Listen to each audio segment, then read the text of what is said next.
sa laban na to, mas nag-lean lang kami doon sa tao na brave enough to make the song like his own.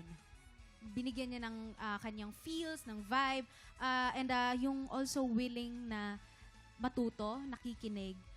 Kumbaga marami pang space doon sa puso at utak niya na matuto para maging mas magaling na mang-aawit. Maraming salamat. Eto na, kilalanin natin ang ating kampiyon ngayon.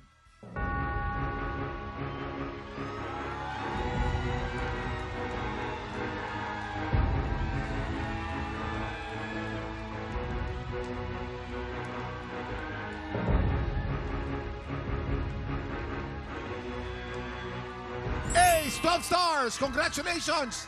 Ikaw pa rin ang kampiyon ngayon. Congratulations, Ace! Yes! Ace! Oh my God! Pasok ka na sa Grand Finals! Yes! At mag-uuwi ka.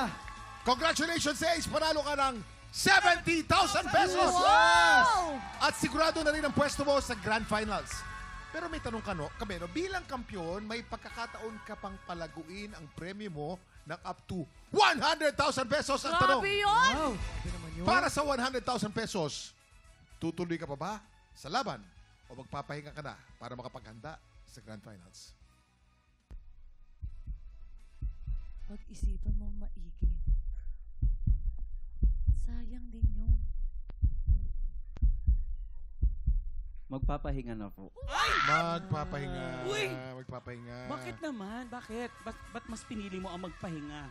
Nung unang sali ko po talaga dito, ang dinasal ko lang po talaga, manalo po ako sa unang banggaan. Alam nyo naman po yun na, nalimutan ko yung unang lyrics, pero mabait po si Lord, mabait po ang pagkakataon. Binigyan po ako ng second chance, kaya nailaban po. Ayun. So, yun pa lang po, panalong-panalo na ako and gusto ko pong paghandaan yung magiging grand finals po. Yan.